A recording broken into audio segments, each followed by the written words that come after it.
नमस्कार दोस्तों, मैं आपका दोस्त आपका साथी चंद्रजीत शर्मा। गोंडा विधानसभा यहाँ से अगर बात की जाए तो कांटे की टक्कर दिख रही थी।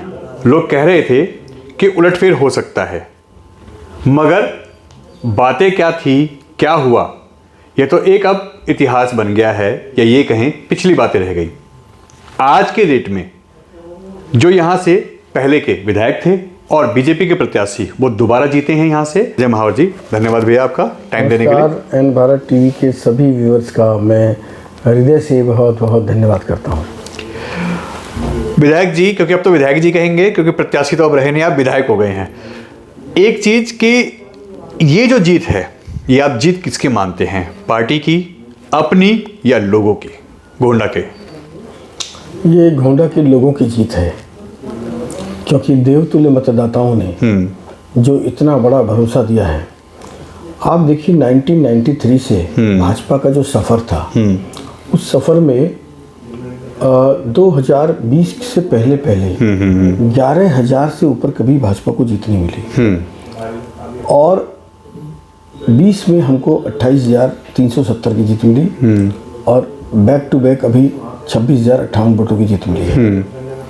मैं मानता हूँ कि पिछली जीत से भी बड़ी जीत है, क्योंकि कितना भी बड़ा इंसान क्यों ना हो, थोड़ी एंटी इनकम्बेंसी हो जाती बिल्कुल होती है। बावजूद उसकी जनता का इतना भरोसा, इतना प्यार, वो मुझे अभिभूत करने वाला है। मैं उनका ऋणी हूँ। और ये बात ठीक है, वो तो स्वयं मुख्यमंत्री जब चुनाव प्रचार करने आए थे अपनी पार्टी का, तब उन्होंने भी इतना एडमिट तो किया कि इस विधायक ने 5 साल मुझसे लड़ाई लड़ी है। हाँ। तो लड़ाइयाँ लड़ी किसके लिए? मैंने अपने व्यक्तिगत के लिए नहीं लड़ी, मैंने लड़ाई लड़ी क्षेत्र के लिए, सीवर के लिए, पानी के लिए, गामरी रोड के लिए, गोकुलपुर डैम के लिए, मल्टी लेवल पार्किंग के लिए। मैंने लड़ाइयाँ लड़ी क्षेत्र की जनता के लिए। और कहीं ना कहीं ये बात एक्नॉलेज होती है कि मेरे साथ सौतेला व्यवहार तो हुआ, और फंड की भी बहुत दिक्कत की गई, खासकर सड़कों के योजना में इसमें नहीं दिया गया पैसा मुझे, लेकिन मुझे उम्मीद है सीवर की सफाई के लिए पैसा नहीं दिया। तो अब आपदा चली गई है और भाजपा आ गई है। मुझे उम्मीद है कि हमारी सरकार का गठन अगले 10-12 दिन में हो जाएगा, तो निश्चित रूप से हम लोग मिल करके और गोंडा के लिए जो बड़े काम हैं, जो कृत संकल्प हूँ मैं, उसको हम ज़रूर अपने एजेंडे में ले करके, दिल्ली का डेवलपमेंट तो होगा ही, दिल्ली का संकल्प पत्र तो पूरा होगा ही, गोंडा का विशेष रूप से उसमें मैं क्या भागीदारी कर सकता हूँ उसका प्रयास करूँगा। बात गोंडा की जाए, क्योंकि आप कह रहे हैं, क्योंकि देखो विधायक भी आप यहीं से हैं, और गोंडा की कई समस्या हैं, कई लाइफलाइन चीज़ें हैं, जैसे गामरी रोड है और इससे कनेक्टेड कई रोड हैं। यहाँ पे सीवर की समस्या, ये देखो आपने भी एक्सेप्ट किया था कि हाँ कुछ कमियाँ रह गई हैं, लोग नाराज भी थे।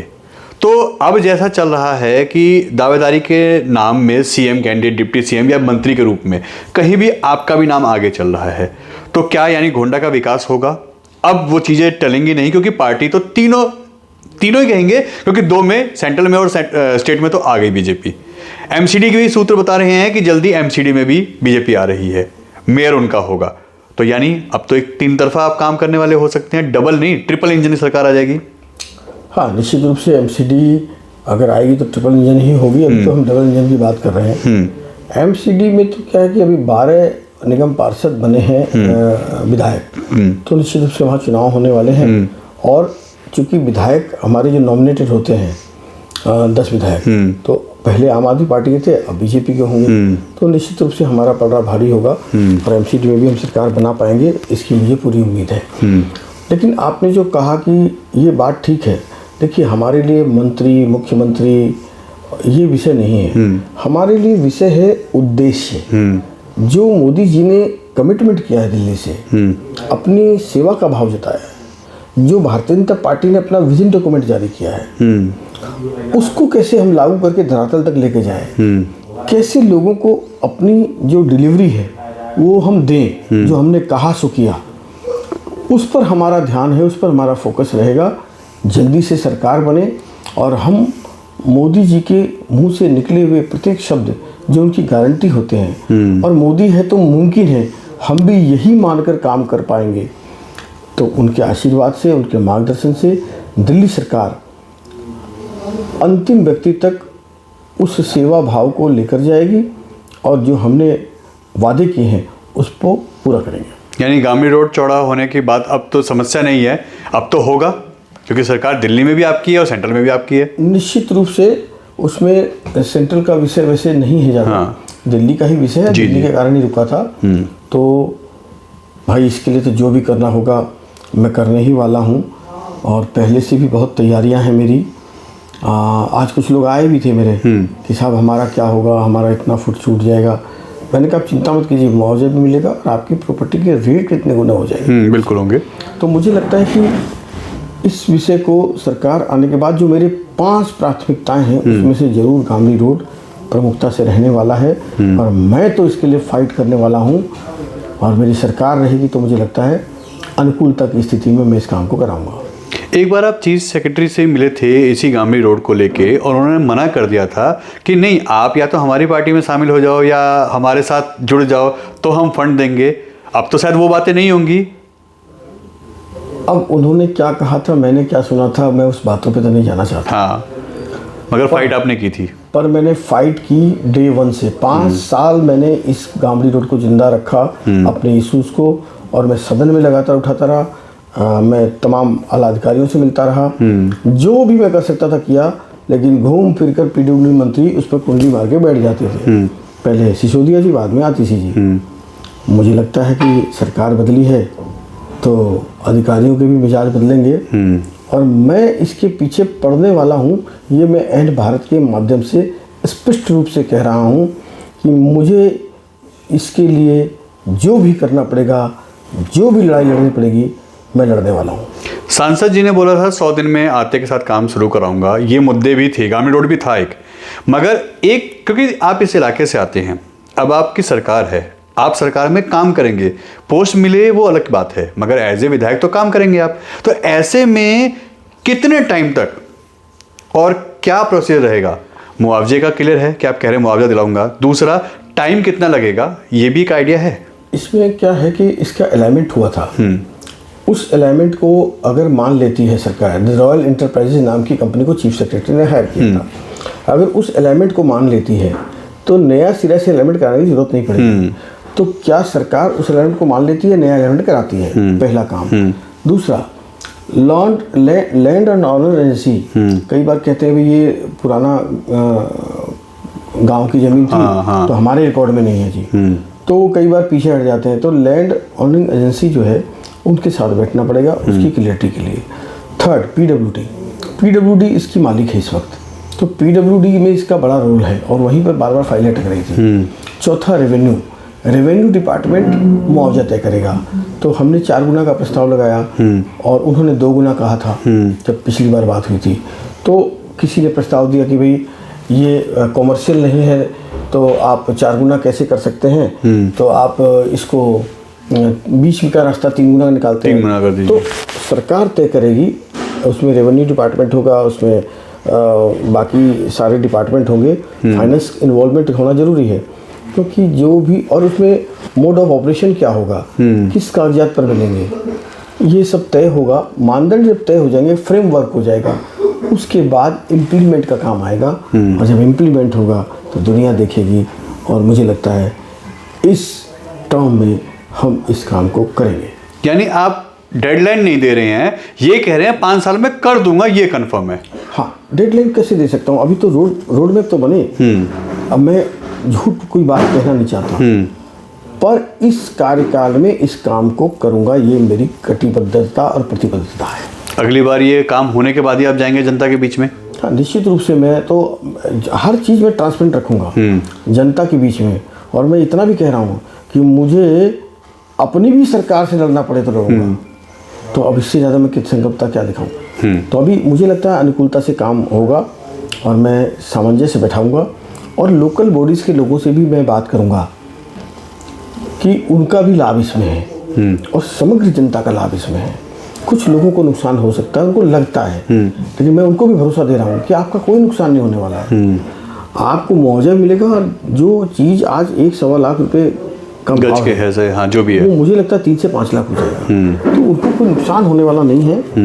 1% लोगों का मैं कहता नहीं, 99% लोगों को लाभ होगा। अच्छा विधायक जी, आपके इलाके में एलपीजी गैस ये सब चीज़ें आपने पाइपलाइन डलवाई थी, ऐसे में अभी काफ़ी इलाके बचे हुए हैं, उस पे क्या काम होगा? साथ ही साथ सीवर और नाली के बहुत इशू थे, कई जगह आपको भी उसका नाराज़गी का सामना करना पड़ा और लोगों ने इसका एक सोच बना ली थी कि इससे आपको माइनस हो रहा है और आप अपनी सीट हार रहे हैं। आपने जो बात कही बिल्कुल दुरुस्त कही। सीवर एक बड़ी समस्या है, पानी भी सीवर मेन था जिसके कारण यहाँ पानी है। मैं तो फिर भी बहुत अच्छा पानी दे पा रहा हूँ, बाकी तो जनता दिल्ली की त्राहिमाम कर रही है। सीवर के लिए इन्होंने, आप यकीन मानेंगे, 5 साल में सीवर सफाई का कोई ठेका ही नहीं दिया। और मुख्यमंत्री कुछ बोलती रही और सौरभ भारद्वाज कुछ बोलते रहे, मतलब इतना झूठ बोलते हैं लोग। अब जबकि हमारी सरकार आ रही है, हम सीवर की सफाई करेंगे। और मैं तो ऑर्डिनेंस लाने का भी सोच रहा हूँ या अपनी तरफ से प्रस्ताव लाने का सोच रहा हूँ कि विधायक को ये अधिकार हो कि वो 4 गली कम बना ले, अपनी सीवर की सफाई में उसका पैसा लग जाए। क्योंकि उसमें नाम उसमें है नहीं, सीधा सीधा सरकार से पैसा लेना पड़ता है, जिसका खामियाजा मैंने भुगता है और भी विधायकों ने भुगता होगा। तो सीवर, अब मैं बेसिक चीज़ों के लिए काम नहीं कर पाऊँ, खाली सड़कें ही बना सकता हूँ, ऐसा क्यों? तो मुझे सीवर की सफाई क्लीन करनी तो करनी है। लोग रहते हैं, उनको नारकीय जीवन जीना हमको देना चाहिए या उनको अच्छा जीवन देना चाहिए? अच्छा जीवन देना चाहिए। तो मैं इसके लिए भी संकल्प हूँ, सीवर की सफाई प्रॉपर। अभी मुझे थोड़ा सा टाइम लगेगा, अभी मैं सर सेटल हो जाऊँ, सरकार सेटल हो जाए, मेरे फर्स्ट एजेंडे में ये भी रहेगा। एलपीजी का? एलपीजी में पूरे 5 साल आप देखना और मुझे आप पूछते भी रहना, पूरे 5 साल एलपीजी गैस कनेक्शन मेरी विधानसभा में निरंतर बढ़ती रहेगी। अब 9 कॉलोनी में दिया है और आप अगले 5 साल में देखना कम से कम 24 कॉलोनी में और दे देंगे। यानी ऑलमोस्ट घोंडा विधानसभा कवर कर देंगे आप? कर देंगे। हाँ। ये भी था कि केजरीवाल ने आपको मान लिया था कि आप कहीं ना कहीं उनके लिए इस घोंडा में समस्या हैं, क्योंकि आप लड़ते थे उनसे अपने काम के लिए। तो क्या वो अपनी हार पहले ही मान चुके थे? अब हार तो उन्होंने मानी हुई थी और आम आदमी पार्टी के नेगेटिव स्पीड में घोंडा थी, पर ठीक है, सामने प्रत्याशी लड़ा और उसने अपनी जो भी तरीके से लड़ाई लड़ी। मेरा एक कहना है, हमेशा शिष्टाचार सामान्य को नहीं खोना चाहिए। आप अच्छी प्रतिस्पर्धा से लड़ो तो बिलो द बेल्ट नहीं आना चाहिए, मेरा मानना है। राजनीति में भी वाजपेयी जी से भी हमने यही सीखा था और मोदी जी से भी यही सीखा है और उसी अनुरूप मैंने अच्छे व्यवहार से चुनाव लड़ा। कभी कोई इंसान नहीं कह सकता, हज़ारों फैक्ट्रियाँ चलती हैं, हज़ारों, मैंने कभी किसी को धमकाया नहीं, कभी किसी का लाभ नहीं लिया, अपने प्रभाव का इस्तेमाल नहीं किया, मैंने हमेशा हाथ जोड़ करके सेवा भाव से ही काम किया। तो सबको ऐसा करना चाहिए, ये मेरा संदेश है स्पष्ट रूप से कि किसी के हाथ में अदरक की गांठ आ जाए तो पंसारी ना समझे। जिस राजनीति में जिस काम के लिए हम आए हैं, जिस सेवा के लिए आए हैं, वह हमसे आगे रहना चाहिए। हमारे उद्देश्य, हमारी जनता हमसे बड़ी है, इस बात का भाव रखना चाहिए। कुछ लोग बिलीव करते हैं कि धमका दो, बात ना माने तो उसके नोटिस भेज दो, उसके व्यापार का, उसके मकान का नुकसान कर दो। मैं समझता हूँ यह छोटी, हल्की और अच्छी राजनीति नहीं है। आपके साथ इस चुनाव में आम आदमी पार्टी के सिटिंग निगम पार्षद रेखा रानी जी जुड़ गई, सीरत शर्मा जी आपके साथ जुड़ गए जो आपके कंपटीशन में ही खड़े थे। इनके आने से कितना फ़र्क पड़ा है और इससे आगे फ्यूचर में कितनी मजबूती रहेगी? ऐसा तो नहीं कि चुनाव का फ़ायदा इस समय आपको हो गया, आने वाले फ्यूचर में लोग कहीं और ड्रॉप करें, ऐसा लगता है कहीं कुछ? नहीं, अभी ऐसा नहीं लगता। दोनों ने अच्छे मन से पार्टी ज्वाइन की है और बगैर किसी अपनी शर्त के की है, पार्टी की नीतियों पर विश्वास करके किया है और दोनों ने कंट्रीब्यूट किया है, दोनों ने अपना योगदान दिया है।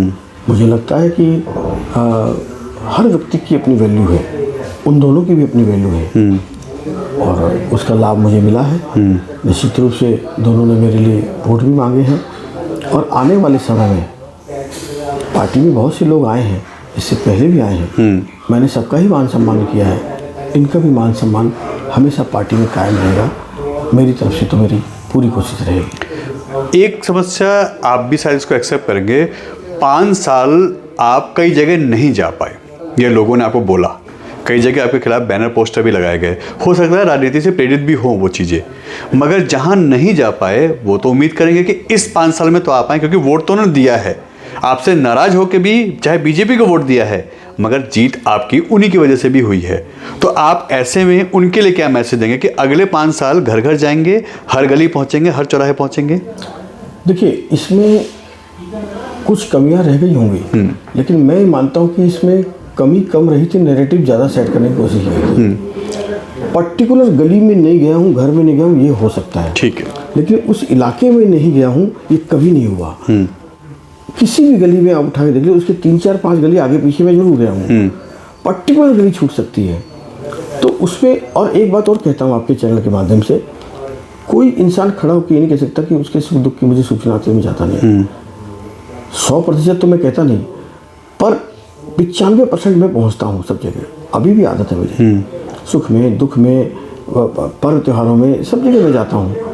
लेकिन गढ़ने की कोशिश हुई, और दंगों में मैं सड़क पे था, कोरोना में मैं सड़क पे था, तो जब मैं तब सड़क पे था तो बाद में क्यों नहीं था मैं सड़क पर फिर भी मेरे काम के तरीके में शायद कोई त्रुटि रह गई होगी, मेरे मार्केटिंग में कुछ त्रुटि रह गई होगी, या उसमें सुधार करूँगा मैं। मेरे भाई सीखना तो कोई बुरी बात नहीं है, बिल्कुल सही बात। और मैं अगर इन शिकायतों से भी सीखूंगा तो अच्छी बात है। तो मुझे लगता है कि मेरे तरीके में मैं कुछ बदलाव जरूर लाऊंगा। और एक फ़र्क आता है, हम जब राजनीति में चुनाव में जाते हैं तो ढोल ढप्पड़ से जाते हैं, माइक के साथ जाते हैं। अगर किचन में मेरी कोई बहन आटा गूंथ रही है, कपड़े धो रही है, उसको भी आती है कि भाई एमएलए आया हुआ है। और अभी हम जाते हैं तो दौरा करके निकल गए, अब पता ही नहीं है किसको पता चला। कई लोगों ने ऐसे कहा कि नहीं आए, जब मैंने बात की तो पता लगा वो सुबह 8:30 बजे निकल जाते हैं, रात को 9 बजे आते हैं नौकरी से, तो मैं कहाँ से दिखूंगा। ये भी एक बात है, लेकिन उसका तरीका कोई ना कोई मैं अडॉप्ट जरूर करने वाला हूँ। और मैं तो कुछ और भी नए प्रयोग करूँगा, वो अभी एन भारत को नहीं बताऊँगा, लेकिन जब मैं करूँगा तब सबसे पहले एन भारत को ही बताऊँगा। जनता के क्या मैसेज, क्या उनके लिए बोलेंगे? क्योंकि देखो जीत तो बहुत बड़ी है, और ये था कि सीट हार जाएंगे, टिकट नहीं मिलेगी, बहुत से नेगेटिव सेट किए गए, मगर जनता ने जवाब दिया उन सभी को जिन्होंने ये सोच बनाई थी आपके खिलाफ। उनके लिए क्या मैसेज है? देखिए, आपका बहुत हृदय से आभार है। ये चुनाव मैंने नहीं, आपने लड़ा, जनता ने ही लड़ा ये चुनाव। जनता ने उनको बताया जो लोग नेगेटिव सेट कर रहे थे कि नहीं, हमारा भरोसा अजय महावर भारतीय जनता पार्टी नरेंद्र मोदी पर कायम है। और निश्चित रूप से मैं आपसे विश्वास दिलाता हूँ, आपके विश्वास पर खरा उतरूँगा। कहीं कोई कनेक्टिविटी लॉस ना हो, आप मुझसे संपर्क में रहिए। मेरे ऑफिस 10-10 घंटा काम करता है, मेरे नंबर्स रखिए, मैं जितना भी अवेलेबल हूँगा हमेशा हाजिर रहूँगा। ये हो सकता है कहीं मीटिंग में बैठा हूँ, कॉल ना उठा पाऊँ, तो आपको तुरंत 24 घंटे के कॉल बैक भी करूँगा। और कोई काम आपका है, आप लिखित में दीजिए, सिस्टम में डालिए। कई बार क्या होता है, हम कहीं शादी में, ब्याह में, सुख में, दुख में मिल जाते हैं, आपने चलते चलते कुछ कह दिया, वो नोट नहीं हुआ, तो कहीं ना कहीं वो छूट जाता है और आपको लगता है कि मैंने किया नहीं। आप जब तक नोट डाउन नहीं कराएंगे, सिस्टम में काम को नहीं डालेंगे, इतनी सी कृपा कीजिए।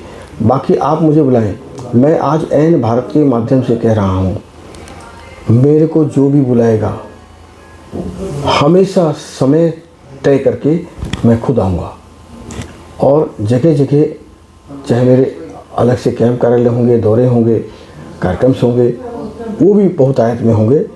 एक सेटल हो जाऊँ थोड़ा, फिर मैं एक नया टाइम टेबल जारी करूँगा और आपसे एक कदम भी दूर नहीं हूँ, आपके पास ही हूँ, सिर्फ आवाज़ देने की जरूरत है। एक सवाल और निकलता है विधायक जी कि आपके जो प्रतिद्वंदी थे इस समय, गौरव शर्मा आम आदमी पार्टी से, वो कहीं भी आपको कंप्लीट नहीं कर पाए। नाम और काम तो बहुत चला था, मगर आप पहले ही राउंड से उनसे आगे थे, वो बहुत आगे थे। वो अपनी ब्रह्मपुरी नहीं बचा पाए जहाँ से वो सिटिंग निगम पार्षद है उनकी वाइफ। तो ऐसा करिश्मा कैसे हुआ कि आपने 4 वार्ड जीत लिए, कहीं आगे बढ़ने नहीं दिया, और वो शुरू से ही एक तरफा हार की तरफ चलते गए? मैंने पहले भी कहा था, थोथा चना भाजे घना, वो थोथा चना थे, बाजते घना थे। और 4 वार्ड जीतूंगा। और जो वो ज़्यादा बार बार फोकस कर रहे थे 2-3 पोलिंग सेंटर को, वो सारे पोलिंग सेंटर पे मैंने जीते हैं। ये उनके लिए एक आईना है। समझिए, जनता के मिजाज को समझिए, और सेवा का भाव आपने लिया है, तो ब्रह्मपुरी वार्ड की सेवा कीजिए। दूसरों पे उंगली उठाने से पहले 4 उंगली अपनी तरफ देखिए। आपने ड्रेन की कुकल की क्या हालत कर दी है, गलियों में आपके कूड़ों का क्या हाल है। मैंने तो जीतते ही सबसे पहले 200 स्लैब छाया शर्मा जी को दिए थे और कहा था बहन आप जहाँ जहाँ स्लैब टूटे हो उसको लगाइए। तो अच्छे भाव से लेना चाहिए। हर वक्त आप अहंकार के भाव से बात करेंगे तो बात बनेगी नहीं। और मैंने 4 वार्ड जीते, 201 बूथ में से सिर्फ 29 बूथ हारा हूँ मैं, यानी 172 बूथ जीता हूँ। अगर इसको परसेंटेज में तोलेंगे आप तो 85% जीत हासिल की बूथ होगी। ये कोई छोटी स्टोरी नहीं है, ये बड़ी बात है। आप अगर दिल्ली के लहजे से भी आप आकलन जब करेंगे, फाइट ही नहीं थी कहीं। 85% बूथ जीता हूँ मैं, तो स्वीकार तो आपको करना पड़ेगा। और जहाँ नहीं मिला है 15%, उसमें से कुछ ऐसी बूथ हैं जो कभी ना मिला है और शायद कभी मिले, इसकी कोई मुझे संभावना नज़र नहीं आती, क्योंकि वो हम पर जब तक विश्वास नहीं करेंगे तब तक हमें नहीं देंगे। लेकिन मैं सबके लिए काम करता रहूँगा। मैं नरेंद्र मोदी जी का वो सिपाही हूँ जो 24 घंटे काम करके भी थकता नहीं है, रुकता नहीं है, सबका काम करता है, सबका सम्मान करता है। मैं सबका करता रहूँगा। किसी ने मुझे वोट दिया हो ना दिया हो, मेरे लिए सब बराबर हैं और मैं सबके लिए काम करूँगा। ये थे हमारे साथ गोंडा के विधायक अजय महावर जी, जिनका इस समय कहें तो नाम भी चल रहा है कई चीज़ों में। खैर वो तो आखिरी फैसला पार्टी का होगा। साथ ही साथ जो आरोप इस इलेक्शन में उनके ऊपर लगे थे उनका भी उन्होंने खंडन किया, जवाब दिया, क्लियर किया कि क्या उस समय माहौल था और एक्चुअल क्या था। इसके अलावा जो कहीं भी उनका कहना है कि कहीं गलती रह गई हो, सीख रहा हूँ, दूर करूँगा, 5 साल तक हर घर पहुँचूँगा, अगर कोई कमी है तो उस पर ज़रूर काम करूँगा और कुछ नए एक्सपेरिमेंट ज़रूर करूँगा जिससे गोंडा में एक नया काम हो, विकास हो और गोंडा का तरक्की की तरफ ले आने में हर वो कोशिश करूँगा जो मुझसे हो सकता है। क्योंकि सरकार अब हमारी आ रही है, सेंट्रल में हमारी सरकार है और एमसीडी में भी काफ़ी हद तक हमारे को सपोर्ट मिलने वाला है। कैमरामैन प्रिया के साथ एन भारत टीवी, दिल्ली।